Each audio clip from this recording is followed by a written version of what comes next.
I want to bring up Jordan as a person. My mom owns a spa in Bedford, and she was telling me a story when he passed that he came to the spa once or twice to get a massage because he hurt himself in hockey or something like that. And my mom told me he was just, for me, I think he was 15, maybe 14 at the time. He was young.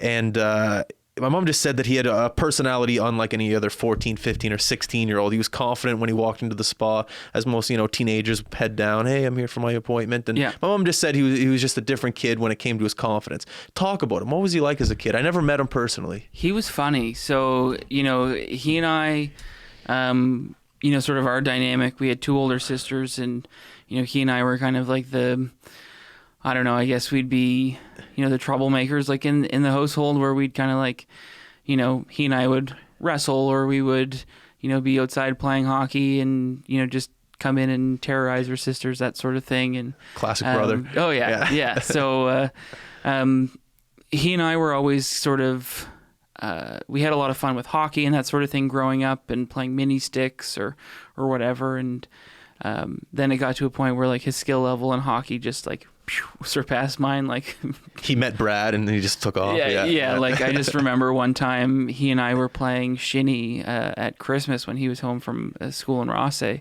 and we went to play, and he was on one team and I was on the other because we figured it'd be kind of fun to play together. And we did one day and it was fun, but we played against each other one day, and I always played defense, and there was one or two times where he kind of came in and he just undressed me, and then he just kind of gave me a wink, and like I was getting mad, as the older brother does. But then the next play, and I had to laugh at it, he started in the other end and skated backwards and got around a few guys and made his all the way back into me, and then kind of just turned around, deked around me and scored. And I just had to laugh because I was like, that is pretty funny. And that's when I realized, I was like, 1v1 it won't work anymore. It doesn't work anymore. Maybe in like road hockey or something, but like I don't stand a chance. So he just had a fun, he had a lot of charisma. He loved to make people laugh, and whether that be like singing terribly to a song to get someone to smile, or come up with a funny joke or do an impression or something like that. He always found a way to sort of like light up a room. And he was very confident at, sort of later on as he got, closer to like 15, 16. And I think part of that was, his experience going to Rosse and being able to sort of be on his own and sort of live independently there, and, meet some of those guys. And I think that was an amazing experience for him.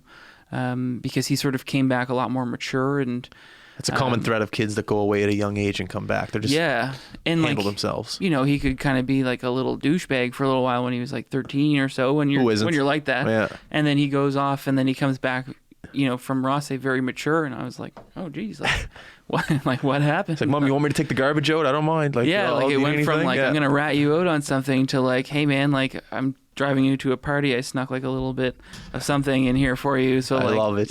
We won't tell Mom. I'll pick you up in the morning and get you an Egg McMuffin and be on your way. So it was good. We established a really good bond, but and he loved doing stuff for the community too. He through his teams and that sort of thing, and there's a photo of him up in Bathurst with this like little kid at their sort of like media day when he got drafted, and really cool because it was something where, he was just playing mini sticks with this kid and he was helping him score, and it's that kind of polish I think that a lot of those pros do, when you see how they interact with young fans, and there's sort of like that, I don't know, like component that, exists in a hockey player that he developed, and seeing him develop that, it was really cool to see as an older brother, because I became very proud of him because you just saw how he was starting to move into that direction, and it was really neat. Yeah, it's a cool thing when you're able to see that professionalism from a young kid. We see it every now and then on the podcast when the kids come in, they go away at 13, 14, they come back and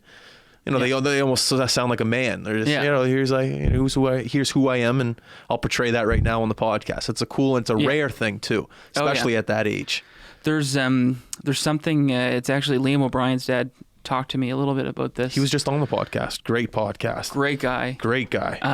And Sean had talked about this concept of royal jelly. What's that? And it's basically something that you kind of develop. It's not something that you just have. It's something that you you earn or work towards. And it's essentially that sort of notion of, those players who are really good with fans and do good in the community and that sort of thing. Having that royal jelly is like that. I see. Yeah, positive thing that someone's able to do and be polished and not necessarily be that like typical stereotype that you'd see of like, oh, this guy's, not a great guy or something like that. And he talked about that a little bit, and it was something he told me once, and I thought it was a great analogy for, a lot of those guys, and I think I wrote it down. It's probably in my phone as a note, as like what it means, and I just kind of kept it there as like a reminder, as like a do good things and help other people, and things will kind of work out.